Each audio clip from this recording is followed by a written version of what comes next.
Bonjour à tous, mesdames, messieurs. Merci de votre fidélité à votre émission Grand Défi. Grand Défi, aujourd'hui nous parlons de la taxe sur la valeur ajoutée, la TVA.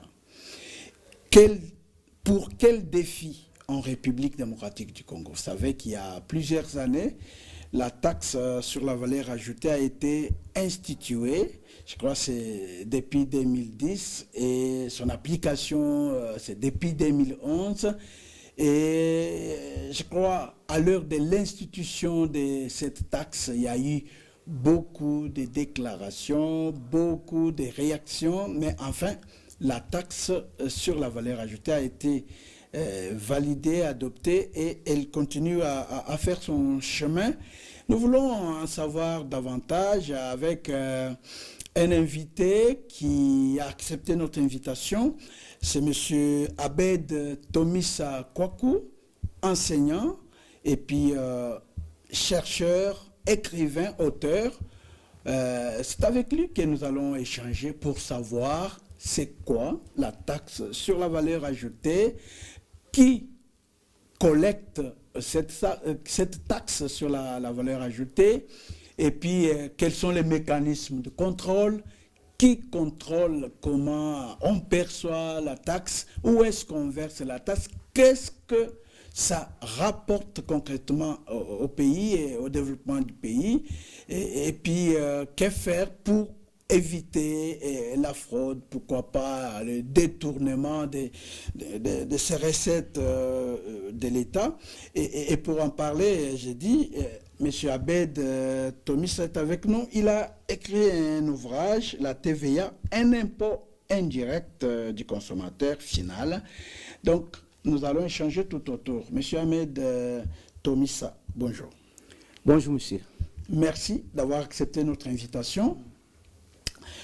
Première question, qu'est-ce que signifie la taxe sur la valeur ajoutée? Merci pour la question nous posée. La taxe sur la valeur ajoutée, c'est un impôt, bien que l'appellation fait référence à la taxe, qui a une contrepartie, mais l'impôt n'a pas de contrepartie parce que quand vous le payez, l'État ne vous doit pas directement. La contrepartie n'est pas visible. Alors, la taxe sur la valeur ajoutée, c'est un impôt qui a été institué en France par Maurice Lauré, et c'est vers les années 54 que cet impôt a eu naissance. La taxe sur la valeur ajoutée. Oui, la taxe sur la valeur ajoutée.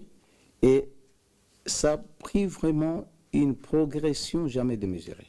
Et presque aujourd'hui, 3/4 des pays sont dans ce système de la TVA.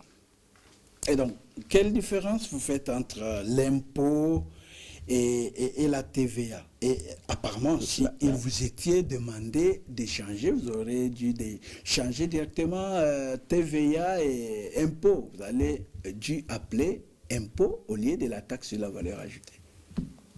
Oui, il y a une différence entre l'impôt et la taxe, parce que la taxe a une contrepartie. Lorsque vous payez la taxe sur l'État, l'État est dans l'obligation de vous rendre un service. Ça, c'est la taxe. Mais l'impôt, quand vous le payez, l'État ne vous rend pas un service. Donc, l'État n'a pas de compte à rendre. Non, l'État n'a pas de compte à rendre. Si vous posez la question, mais pourquoi vous me demandez de payer l'impôt, l'État peut vous dire que je suis en train de faire les routes. Vous allez dire que moi, je n'ai pas de voiture.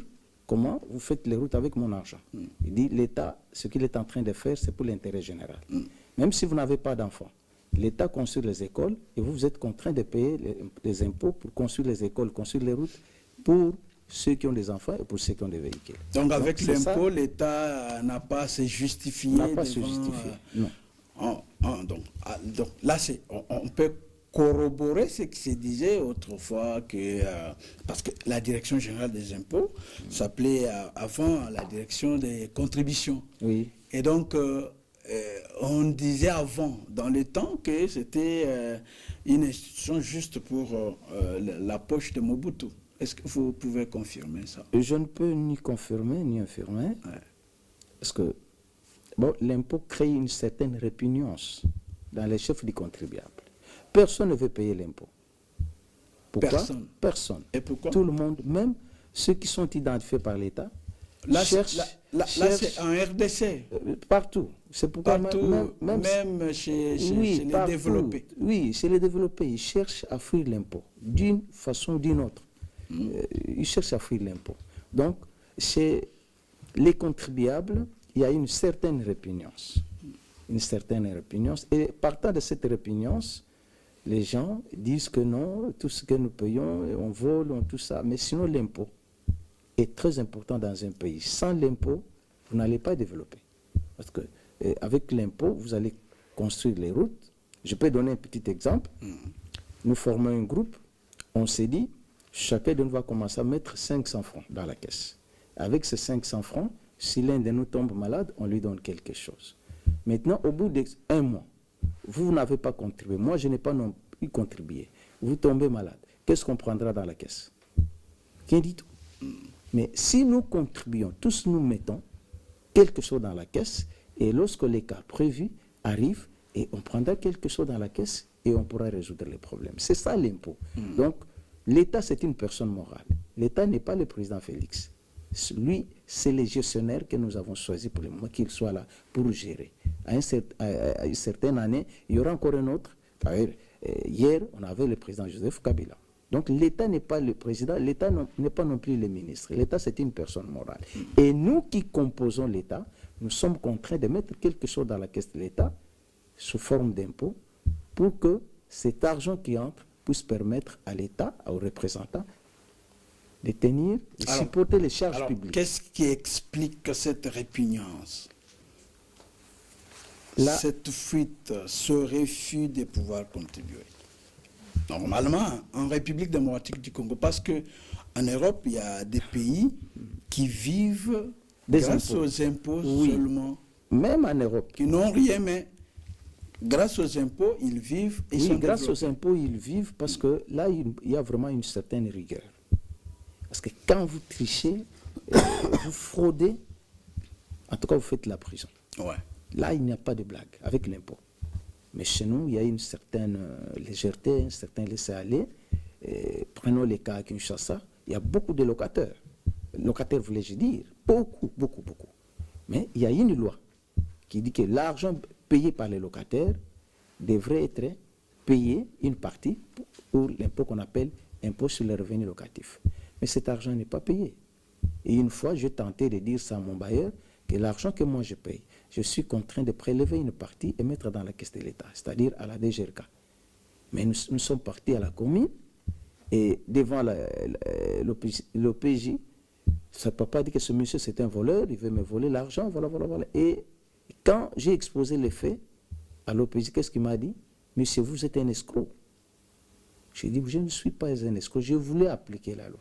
Ça nous a conduit à la résolution du contrat. Alors, est-ce que cette loi-là, telle que vous voudriez le faire, est-ce que c'est les locataires qui doivent prélever l'argent, donc l'impôt, ou c'est le bailleur, après avoir touché l'argent, doit prélever...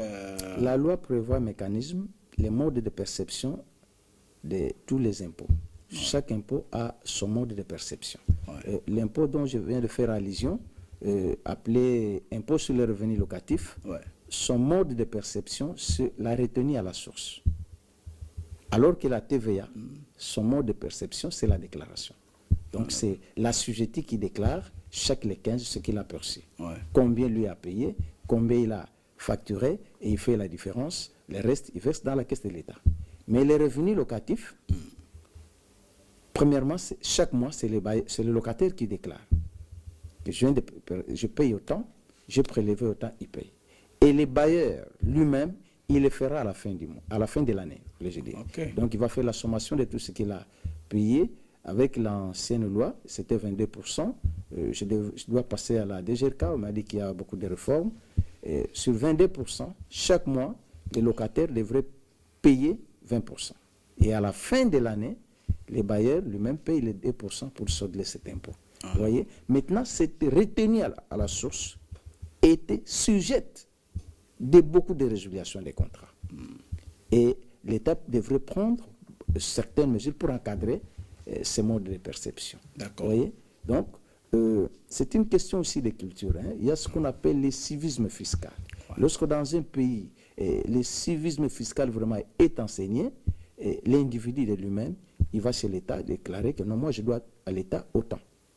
Mais nous avons ce qu'on appelle l'incivisme fiscal. La population il y a ce problème d'incivisme fiscal, mais il y a aussi un problème de confiance. Quand on sait toujours qu'on paye des taxes, mais bon, on voit qu'à gauche, à droite, on a détourné, bon, ce qui dérange. Bon, le paiement de l'impôt, c'est une chose. La gestion des recettes en est une autre. Ouais. Et si nous nous attelons d'abord sur la gestion, il n'y aura rien dans la caisse de l'État. Donc non, c'est pourquoi on organise les élections. Si vous trouvez que ceux à qui vous avez fait confiance n'ont pas bien géré, vous sanctionnez. S'ils ont bien géré, vous les reconduisez. Mais d'abord, nous devons payer l'impôt. D'accord. Alors, revenons sur votre ouvrage. Vous l'avez intitulé « La TVA, un impôt indirect du consommateur final ». Ça veut dire quoi? Je n'ai rien compris là. Oui. Un impôt du consommateur final. Qui paye l'impôt? Qui est contribuable de l'impôt? C'est celui qui est le dernier acheteur et qui consomme les produits. C'est celui-là qui est le consommateur final. Parce que tout acheteur n'est pas le consommateur final. Je peux acheter un produit, je suis vendeur par exemple de vestes, je suis assujetti, j'achète des vestes, des chemises, je les vends, et quand moi j'ai acheté, j'ai payé la TVA. OK? Et lorsque j'irai vendre, je vais collecter la TVA. Si celui qui a acheté chez moi est aussi assujetti, lui aussi va vendre, il va récupérer ce qu'il a payé chez moi. Donc, à chaque fois que vous achetez et que vous êtes consommateur, vous êtes assujetti, vous allez retirer votre TVA, vous allez récupérer votre TVA payée lors des opérations d'achat. Et vous voyez que c'est toute une chaîne, ça peut atteindre 10 personnes qui ne font que récupérer. Maintenant, qui va payer tout ce qui a été payé tout au long de cette chaîne-là? C'est celui qui va utiliser la veste.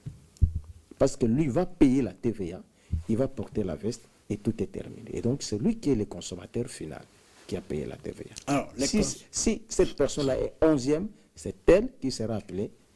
Et comment est-ce qu'il arrive à consommer? Moi, j'entre, c'est un exemple, j'entre dans un magasin, j'achète un article et je veux consommer à la maison. Et comment je consomme la TVA?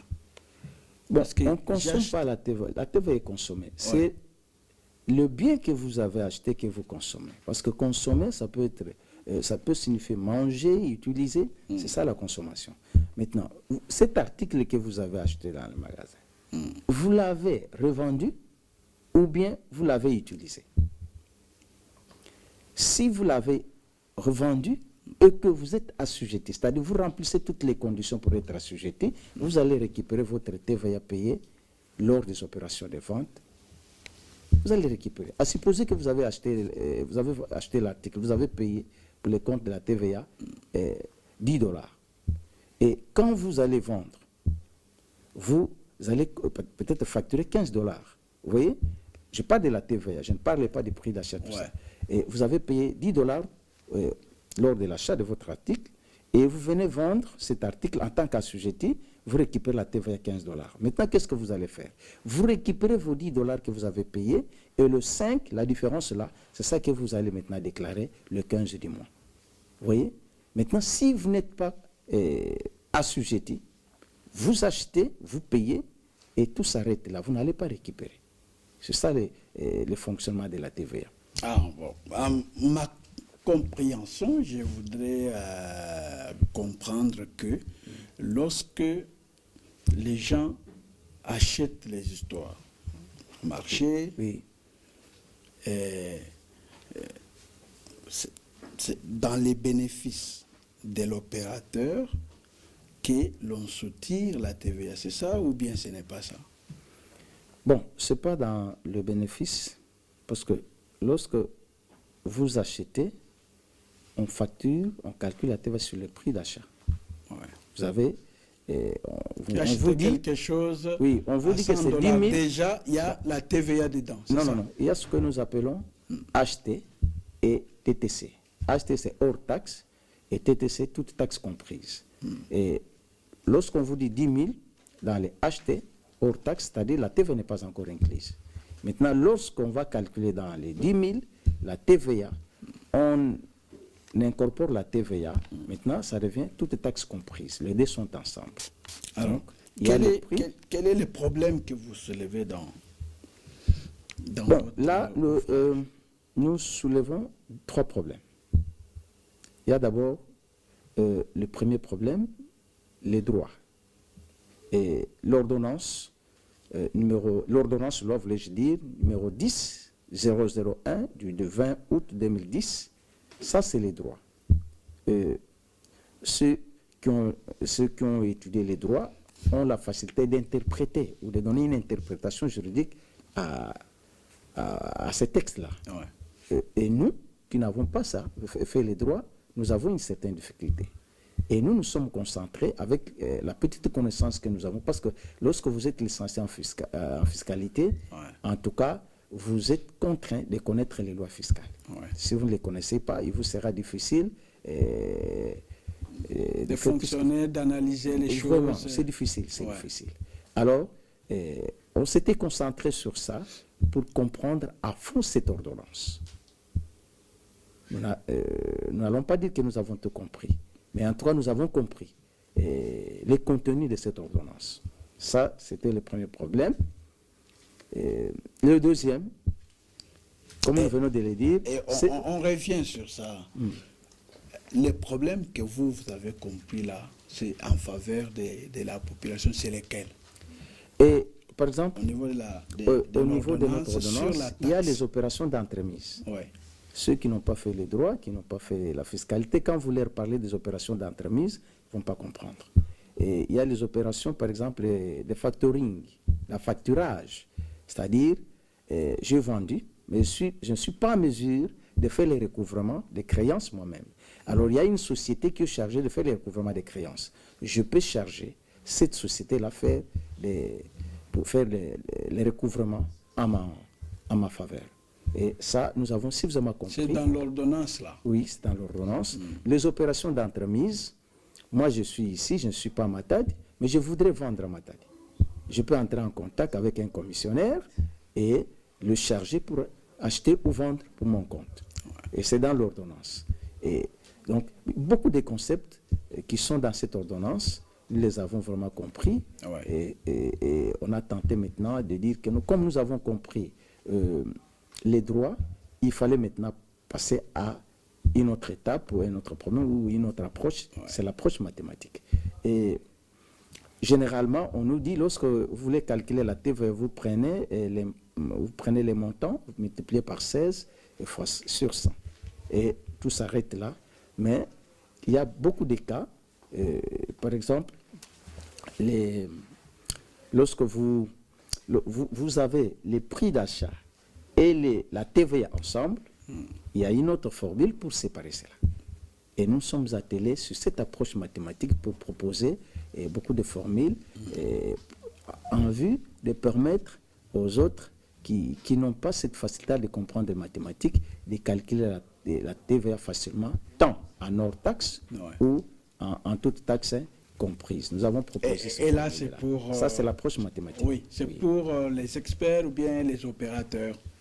En tout cas, qui peuvent être intéressés. Tout le monde est intéressé. D'accord. J'ai souvent dit, comme un auteur l'avait dit, comme nous avons la culture chaque jour d'éclairer notre maison, nous devons aussi penser à éclairer notre esprit et enrichir notre esprit par des connaissances. Puis le troisième problème? Le troisième problème, c'est un problème comptable. Et la fiscalité va de pair avec la comptabilité. Celui qui connaît la comptabilité et qui ignore la fiscalité, en tout cas, il doit fournir beaucoup d'efforts. Parce qu'il peut être facilement trompé par un fiscaliste. Il vient ici, tu as triché, tout ça, tu as fraudé, alors qu'il n'a pas fraudé. Et donc, les deux doivent fournir un effort. Celui qui connaît la comptabilité doit connaître la fiscalité. Celui qui connaît la fiscalité doit également connaître la comptabilité. Et donc, nous avons proposé, pour chaque cas de la comptabilisation, les comptes qu'il faut utiliser pour passer les écritures et les différentes écritures pour chaque cas. Donc, nous avons tenté, comme nous venons de le dire, s'il faut nous résumer, l'approche juridique, l'approche mathématique et l'approche comptable. Ouais. Ça, c'était pour résoudre certaines difficultés rencontrées sur le marché, surtout aux enseignants, aux étudiants, tout ça. Nous-mêmes, quand on était encore à l'université. Oui. Donc c'était la théorie, la fiscalité. C'était la théorie. Si nous prenons l'approche juridique, on peut comprendre directement que la taxe sur la valeur ajoutée, c'est une imposition. On n'a pas à s'exempter. Donc, quand on dit impôt, ok, c'est un mot qui vient d'un autre mot qu'on appelle imposition. Oui. Donc, quand on vous impose, c'est comme la punition à l'école. On vous donne une punition, vous n'avez pas discuté, vous devez vous exécuter. Oui. Donc, l'impôt, dans sa définition, est perçu par voie de force, par contrainte. Vous ne pouvez pas refuser. Donc, on vous impose, on vous demande de les payer et c'est fini, ça s'arrête là. Si vous ne les payez pas, vous faites la prison. Alors que, donc, moi, j'étais ailleurs lorsque j'ai vu l'intitulé de votre ouvrage. Je me dis, impôt indirect du consommateur final. Je pensais que, comme on le sait, lorsqu'on paye sa taxe, on attend un remboursement dans les routes, dans les écoles, dans ceci. Et je me dis, j'ai payé l'impôt et j'en consomme. Ce n'est pas ça. Oui, c'est pourquoi nous avions dit quelque part que quand vous payez l'impôt, la contrepartie n'est pas visible.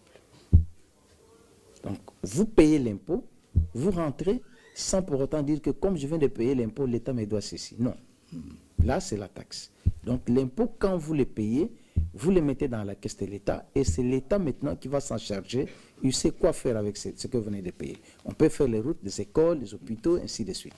Donc, ce n'est pas à vous, les contribuables, de dire que comme moi je viens de payer, l'État doit faire ceci. Non.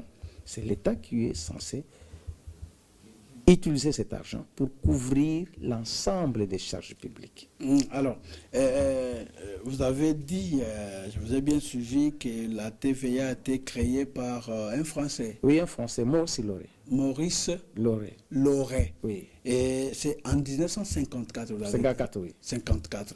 Et pendant ce temps, comment fonctionnait la République? Parce que la taxe sur la valeur ajoutée en RDC n'a été instituée qu'en 2010.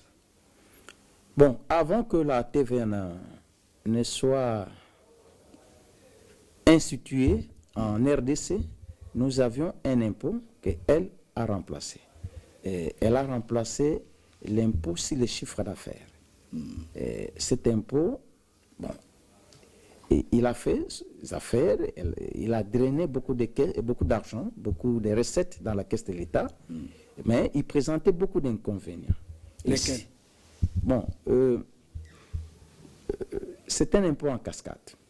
Impôt en cascade? En cascade. C'est-à-dire?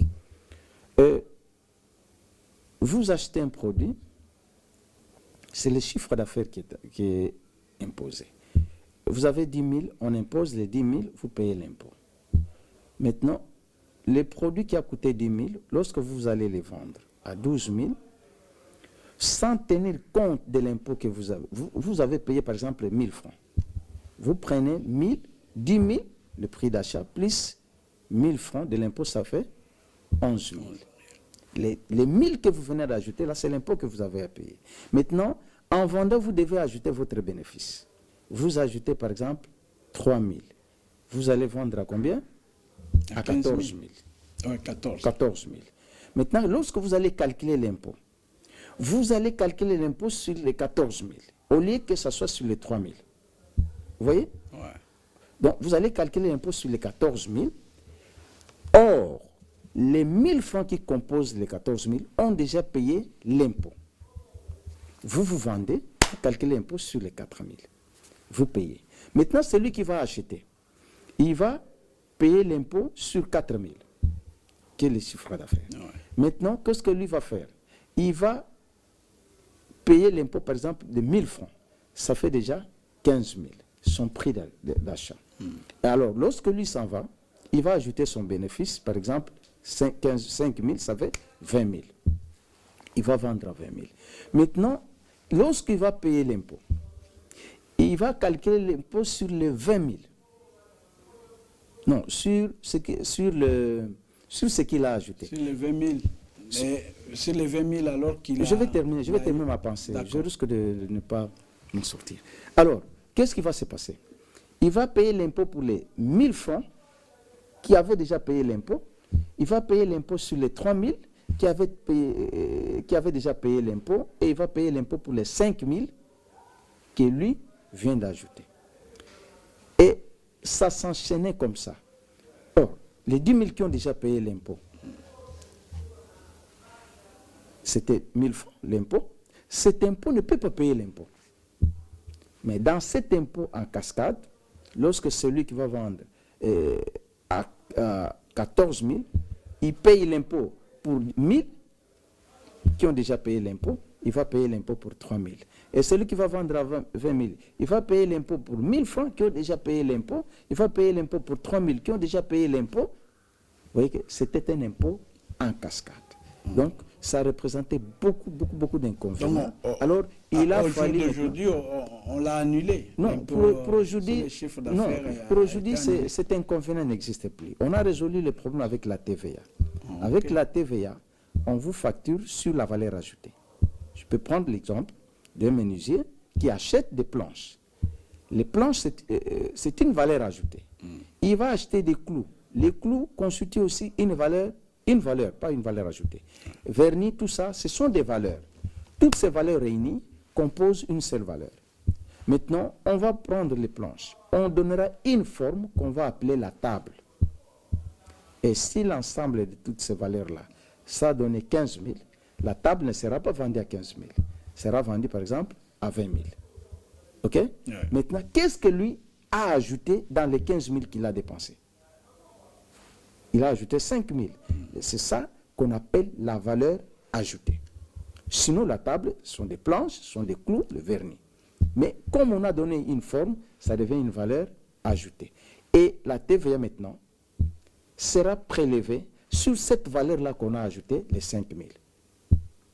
Et celui qui va acheter la table, quand il va vendre, il ne va pas payer la TVA sur les 5 000 parce qu'il va récupérer ces 5 000 s'il est assujetti. Ouais. Lui, maintenant, il va calculer l'impôt sur ce qu'il a ajouté pour éviter la cascade. Vous voyez? Donc, la TVA, pour résoudre ce problème de cascade, n'est imposée que sur ce que vous avez ajouté comme valeur. Ouais. C'est ainsi qu'on l'appelle taxe sur la valeur ajoutée. Non pas sur ce qui a été déjà payé comme impôt. Donc la TVA répond à beaucoup dans la mobilisation des recettes. Je peux les confirmer que c'est vraiment aujourd'hui, en RDC, c'est le premier impôt qui draine beaucoup de recettes dans la caisse de l'État. Beaucoup de recettes, mais beaucoup de recettes. Comment se fait la collecte de la TVA? Bon, la collecte, d'abord, nous sommes dans un système déclaratif. C'est-à-dire, le contribuable lui-même calcule l'impôt, les déclare et les paye. Lui-même? Oui, lui-même. Et dans le cas de la TVA, nous parlons de l'assujetti. Qui est assujetti? Un assujetti, c'est celui qui remplit les conditions, c'est-à-dire qui a atteint un chiffre d'affaires annuel de 80 millions de francs congolais. Dès lors que vous atteignez le seuil de ce montant-là, vous devenez assujetti. Ça ne s'arrête pas là. Vous devez vous faire déclarer. Vous présentez à la DGI, vous faire connaître que moi je suis assujetti, voici les conditions. Il y a beaucoup de conditions aussi, il faut remplir. Alors, lorsque maintenant nous arrivons à votre préoccupation, comment collecter cette TVA, vous qui êtes assujetti, vous achetez. Et lors de vos opérations d'achat, vous payez la TVA. Maintenant, quand vous venez chez nous, les clients, lors des opérations de vente, chaque fois que nous allons acheter chez vous, vous allez facturer. vous allez facturer. Si dans vos opérations d'achat, par mois, vous avez dépensé 100 000, et chez nous, les clients, vous facturez, vous devez donner la facture. Ça, c'est vraiment l'une des obligations de la CGT. Alors, dans chaque facture, vous devez mentionner. Aujourd'hui, tout est informatisé, on parle de la facture normalisée. Donc, quand vous vendez dans l'ensemble, sur chaque mois, ça donnait 120 000 maintenant. Je parle seulement de la TVA. Je n'inclus pas les prix d'achat et figurants. D'accord. Alors, lors des opérations de vente, vous avez payé 100 000 dans le cadre de la TVA, et lors des opérations de vente, vous avez facturé 120. Maintenant, vous devez faire la différence entre la TVA facturée et la TVA récupérable, ou la TVA payée. Maintenant, la différence, ça va donner 20 000. Ce sont les 20 000 là que vous irez déclarer à la DGI et que vous allez payer à la caisse de l'État. Voilà comment se fait la collecte. Tout à l'heure, vous avez dit que nous, en RDC, il y a le système déclaratif. Oui. Lorsque vous atteignez 80 millions de francs congolais, 80 millions de francs congolais, vous allez déclarer vous-même. Oui. Mais tout à l'heure, au début de l'émission, vous avez dit que la plupart des citoyens fouillent l'impôt, refusent. Il y a une certaine répugnance, oui. Voilà.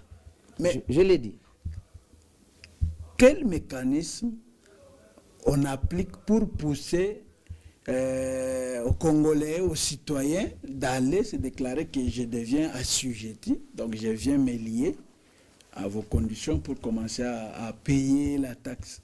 C'est l'une des motivations de la rédaction de ces livres. Ouais. Parce que beaucoup d'hommes d'affaires ne veulent pas se faire connaître, alors qu'ils sont perdants. Ils dépensent beaucoup d'argent dans le paiement de la TVA, dans toutes les opérations d'achat. Mais cet argent ne sera pas récupéré.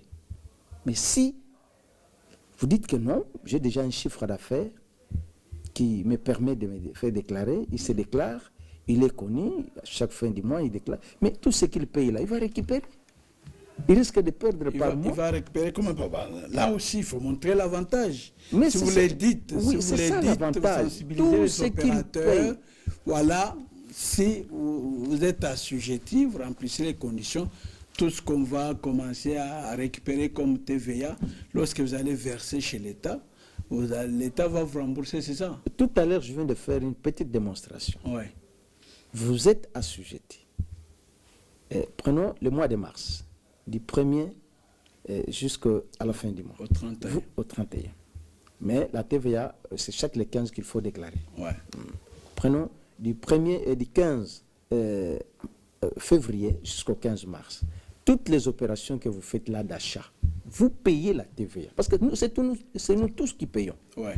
Vous achetez un pain, on a déjà incorporé la TVA. Vous achetez un stylo, on a déjà incorporé la TVA. C'est nous tous qui payons. Ouais. Même les hommes d'affaires, ils payent la TVA.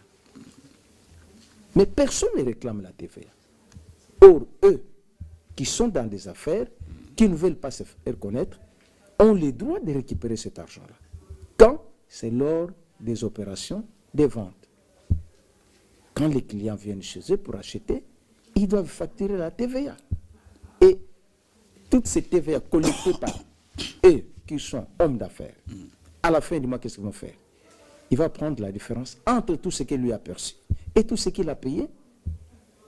Et le reste, il paye. S'il a payé 100, s'il se cache, il ne va pas récupérer. Mais s'il se déclare, il est connu, il va facturer 120, il fait la différence et il verse à l'État les 20. Donc, lui, il ne paye pas. Lui ne paye pas. Lui ne paye pas. Il récupère tout ce qu'il a payé lors des opérations de vente. Vous voyez l'avantage d'être assujetti. Okay. Donc, ça ne sert pas de se cacher, alors que vous avez dans les droits de récupérer beaucoup d'argent que vous payez. Donc, nous avons aussi... donc les opérateurs qui acceptent d'être assujettis ont des avantages. Vraiment, ils ont un avantage leur accordé par la loi. Cet avantage, c'est de récupérer tout ce qu'ils payent comme TVA lors des opérations d'achat. Comment on collecte lorsque vous parlez d'un système déclaratif? Vous avez votre magasin et les gens achètent et à la fin du mois, c'est vous qui allez dire que j'ai fait autant comme TVA. Vous croyez à la sincérité et à la crédibilité des différentes déclarations des opérateurs économiques? C'est la raison qu'actuellement la facture n'est plus manuelle, elle est informatisée. On parle de la facture normalisée. Oui. Donc, quand vous passez vos écritures, vous vendez, vous enregistrez directement la DGI, voulais-je dire, est déjà informée de toutes vos opérations d'achat et de vente. Donc, avec ça, je crois que la fraude sera limitée. Donc là, vous voulez dire que tous les assujettis sont connectés? Ils doivent, c'est une obligation. Dès lors que vous êtes assujetti, selon la loi, vous devez établir une facture normalisée. Or, cette facture ne peut pas être établie si vous n'êtes pas en connexion avec la DGI. Alors, donc, le 25 août 2024, le gouvernement a adopté un décret pour prolonger la suspension de la TVA sur les produits de première nécessité. Donc, jusqu'à aujourd'hui, je crois, il y a cette suspension. Comment vous analysez cette mesure aujourd'hui? Bon, il y a une autre mesure précédente, c'est celle qui avait pris en compte une certaine catégorie de produits de première nécessité en ramenant les taux de la TVA de 16 à 8%. C'était dans les cadres des facilités. C'était parmi les mesures de lutte contre la cherté de la vie. Oui, c'est dans les cadres sociaux. Je crois avoir déjà répondu à cette préoccupation. Celle qui vient d'être prise actuellement, c'est toujours dans les cadres sociaux. C'est une bonne mesure, surtout que le pays est en guerre, le pays dépense beaucoup d'argent. Et donc, il fallait aussi prendre des mesures pour essayer un peu d'alléger la vie de la population. Ça, c'est d'une part, mais d'autre part, ce sont les recettes de l'État qui vont diminuer. Parce que l'assiette fiscale a une grande importance. Lorsque vous essayez de diminuer l'assiette fiscale, il n'y aura pas beaucoup de recettes. Il n'y aura pas beaucoup de recettes. Et la conséquence, parce que ces mesures sont prises en cours de l'année, vous savez. Oui, mais par rapport à l'incidence sur les budgets de l'État. Les mesures sont prises par les politiques. Ouais. Et les politiques prennent des mesures par rapport aux circonstances du monde. Et aux événements, comme nous avons telle situation, il faut prendre telle mesure. Et, sans tenir compte de... ces mesures-là ont des répercussions dans beaucoup de domaines. Dans les domaines fiscaux, dans les domaines économiques, ainsi de suite. Et donc, ceux qui sont dans tous ces différents domaines sont contraints de s'adapter. Mais ils sont conseillés par les experts que vous êtes. Oui, mais c'est ce que je viens de dire. La politique est au-dessus de tout. L'expert ne donne que l'avis, il ne prend pas de décision. Oui, l'expert donne l'avis. Donne l'avis. Par exemple, et cet avis la mesure là qui était prise pour prolonger la suspension, et en dehors des ministres, mais les ministres, en allant même au conseil des ministres, ils ont l'avis de leurs experts qui leur disent non, si vous suspendez au moins la taxe sur la valeur ajoutée, ça peut abaisser un peu la tension, ça peut abaisser la cherté de la vie. Monsieur le journaliste, nous revenons encore sur cette question. J'ai dit il y a deux volets. Il y a les volets politiques et les volets sociaux. OK? Et dans le volet social, on voudrait augmenter le pouvoir d'achat de la population. Parce que nous devons le savoir que les impôts augmentent le prix d'achat ou le prix de vente chez les vendeurs. Un poulet qui était imposé hier, par exemple, un poulet de 10 kilos, qui était vendu par exemple à 10 000. Lorsque vous êtes dans le système d'imposition de la TVA, ok, ça sera vendu plus de 11 000. Vous voyez? Mais lorsqu'on suspend le poulet sera vendu à 10 000. Vous voyez? Là, celui qui a acheté peut-être 3-4 poulets peut ajouter un autre poulet. Donc, on récupère tout ce qu'il payait dans les comptes de la TVA et ça va lui produire et lui donner un autre poulet. Vous voyez? Et là, la population sera contente. Là, c'est dans le cadre social. Dans le volet politique, que la politique est au-dessus des droits, est au-dessus de la fiscalité, est au-dessus de l'économie, et ainsi de suite. Donc, les mesures qui sont prises ont beaucoup de répercussions sur le plan économique. Les mesures ont été prises, mais ça va, il y aura beaucoup d'effets sur l'assiette fiscale. L'assiette fiscale va diminuer, et quand l'assiette fiscale diminue, et qu'est-ce qu'il y aura comme conséquence? Les recettes aussi vont diminuer. Vous voyez? Et donc, on ne pourra pas atteindre les objectifs du budget lorsqu'il y a diminution. Mais comment? Vous vous êtes assigné d'avoir, par exemple, 1 milliard pour cette année. Et il y a eu une assiette fiscale pour atteindre ces montants-là. Maintenant, lorsque vous diminuez la base, moi qui aurais dû payer 100 $, vous me demandez de payer 80. Je paye 80. Est-ce que vous atteindrez 1 million? Vous atteindrez 1 million? Pratiquement impossible. C'est ça, les conséquences lorsque les mesures sont politiques. Ouais. Alors, les conséquences sont néfastes sur le plan économique. Oui. Alors, l'État devrait mobiliser environ 1,5 milliard de dollars grâce à la facture normalisée. Vous l'avez dit, mais bon, vous pouvez quand même nous expliquer c'est quoi la facture normalisée? Avant que cette loi n'intervienne, il y avait la facture manuelle. Donc, tout assujetti était dans l'obligation, lors des opérations de vente, d'établir une facture. Donc, quand vous allez en ville, vous achetez quelques articles, on doit vous donner une facture. Donc, vous verrez, monsieur là, il va établir la facture, vous donne. Mais aujourd'hui, la facture est normalisée. Quand vous allez dans, comment on appelle ça, Kin Marché, tout ça, là, on ne va pas vous établir une facture manuellement. C'est à partir de l'ordinateur. On vous établit une facture, on vous donne ces papiers-là. Tout est repris là. C'est ça la facture normalisée. Et quand vous passez vos opérations là, directement, de l'autre côté, on est informé. Ok, il n'y a pas.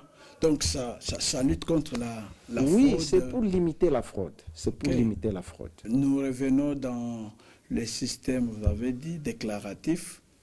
Donc, il n'y a pas moyen que l'opérateur vienne mentir en faisant sa déclaration. Il n'y a pas moyen parce que tout est déjà enregistré. Okay. Mais cela ne l'empêche pas de faire la déclaration. Okay. Cela ne vous soustrait pas de cette obligation. Vous devez remplir vos déclarations et les déposer. Et quand vous les déposez, tout ne s'arrête pas là. Ouais. Et le fisc est dans l'obligation de venir vérifier. C'est ça qu'on appelle le contrôle fiscal. D'accord. On revient un peu sur cette question. Est-ce que les recettes tirées de la TVA accomplissent vraiment la mission pour laquelle cette taxe avait été instaurée ou instituée? Bon, l'objectif de tout impôt, c'est de drainer des recettes dans la caisse de l'État. Ça, c'est dans le cas de mobilisation des recettes. Mais en ce qui concerne la mission, c'est l'État qui définit la mission. Qu'est-ce qu'il va faire avec les recettes collectées? Quelles sont les préoccupations dans les programmes de l'État? On définit que cette année, nous allons faire ceci. Il y a des priorités. Ouais. Mais tout impôt a comme objectif, c'est de drainer des recettes dans la caisse de l'État. Et actuellement, avec les statistiques que nous avons, la TVA est le premier impôt qui permet à ce que nous ayons beaucoup de recettes dans la caisse de l'État.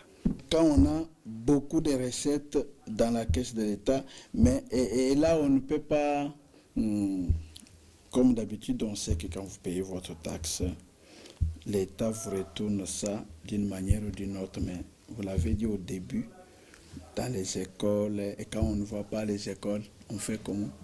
Lorsque vous m'avez élu député, et si je ne suis pas à la hauteur de faire le travail, au mandat prochain, vous retirez confiance. Ça, c'est démocratique. C'est ce que je peux encourager. On vous a confié la gestion de l'impôt ou des impôts, notre argent, qu'est-ce que vous en avez fait? Il n'y a pas de résultat. Alors, on décide ce jour-là. qu'est-ce que vous conseillez à la population en rapport avec la taxe sur la valeur ajoutée, surtout avec votre ouvrage que vous avez... Bon, la question a deux volets. Qu'est-ce que je conseillerais à la population par rapport à la TVA, par rapport à notre ouvrage? En ce qui concerne la TVA, je dirais à la population congolaise que lorsque vous formez un groupe et que chacun des membres ne met rien dans la caisse, ce groupe-là est appelé à disparaître. Nous sommes à Kinshasa, même si vous faites une réunion dans un bar, ça va demander à ce que vous puissiez contribuer, laisser quelque chose pour des chaises, ainsi de suite. Et l'État est une personne morale, mais à qui nous demandons beaucoup d'obligations. Quand une route est détruite, on dit à l'État, mais l'État, Maman Denise, à l'époque on disait, Maman Félix, Papa Félix, mais ceux-là sont des personnes comme nous. Ce n'est pas dans leur poche qu'ils prendront l'argent pour faire fonctionner l'État, construire les routes. Ce sont nos contributions à nous. Ce que nous mettons dans la caisse de l'État, qui permettra à l'État d'avoir des moyens. Voilà, d'avoir des moyens et couvrir l'ensemble des charges publiques. J'ai toujours dit aux élèves, si vous refusez de payer l'impôt, votre papa ne sera pas payé. Non, il sera payé. Qui va les payer? Parce que l'argent que vous payez, vous avez des locataires, on paye l'impôt. Quand l'argent entre dans la caisse de l'État, les responsables que nous avons mis pour gérer, parce que tous nous ne pouvons pas gérer au même moment, ces responsables vont prendre une partie, on donne à votre papa, il rentre avec son salaire. Donc, il faut payer l'impôt. Ça, c'est le premier volet. Deuxième volet, en ce qui concerne mon livre. Mon livre, c'est une nouveauté. Moi-même, je suis témoin, j'ai été à l'université, j'ai fait l'économie, je suis licencié en économie, j'ai fait la fiscalité, licencié en fiscalité, je fais aussi le master. En tout cas, il y a des cours aussi de fiscalité. Et dans l'ensemble des enseignements bénéficiés, il n'y avait que la théorie. On vient de l'impôt, la TVA, est né en France et tout ça. Ici, c'est la pratique. Ici, c'est la pratique. Et c'est pourquoi ce livre est destiné aux élèves des écoles secondaires, aux étudiants, aux hommes et femmes d'affaires et aux enseignants eux-mêmes. Parce que certains enseignants ont beaucoup de difficultés. Quel est l'avantage avec ces livres? Nous avons épinglé beaucoup de cas qui concernent la comptabilisation de la TVA. Mais souvent dans les livres que nous avons, achat, vente de marchandises, on s'arrête là. Prestation de services. Mais ici, beaucoup de cas. Par exemple, vous achetez un ordinateur ici sur place. La façon de calculer la TVA est différente d'un ordinateur que vous avez acheté en Europe. La base imposable est différente. Mais nous avons mentionné tous ces cas-là. Vous avez acheté un ordinateur que vous avez utilisé pendant 3 ans, alors que vous auriez dû l'utiliser pendant 5 ans. Vous vendez cet ordinateur-là. La formule, ce n'est pas la formule que nous utilisons. C'est une formule différente. Et tout est là. Donc, ces livres, s'il faut encore revenir sur ce que nous avions dit là, les opérations d'entremise, les opérations de factoring, donc la facturage, l'abandon des créances, vous avez vendu, mais vous trouvez que votre client ne paye pas, vous abandonnez le client. Il y a des conséquences sur le plan fiscal. D'accord. Parce que vous avez facturé la TVA, mais cette TVA ne vous est pas parvenue. Comment maintenant faire? Quels sont les mécanismes pour régler cette situation-là? Donc, nous n'avons pas suffisamment de temps pour donner les grandes lignes de ce livre-là. C'est un livre vraiment qui ne regroupe que les opérations liées à la comptabilisation de la TVA. Et même les différents comptes sont là-dedans. Donc, ça va permettre à ces enseignants-là, surtout ceux qui sont à l'université, qui sont habitués à donner les enseignements théoriques, aux étudiants eux-mêmes qui bénéficient d'enseignements théoriques, et décanter cette difficulté-là. D'accord. Merci beaucoup, M. Abed Tomisa Kwaku. Merci à vous tous qui nous avez suivis. La suite au prochain numéro. Si vous voulez avoir l'ouvrage n'hésitez pas de nous contacter au numéro qui s'affiche au bas de l'écran. Et vous pouvez l'avoir sans problème, mais vous aussi pouvez donner votre numéro. Merci beaucoup. Notre numéro de téléphone, c'est 09 98 23 54 39. 09 98 23 54 39. D'accord. Voilà. Merci à vous tous qui nous avez suivis. Et la suite au prochain numéro. Au revoir.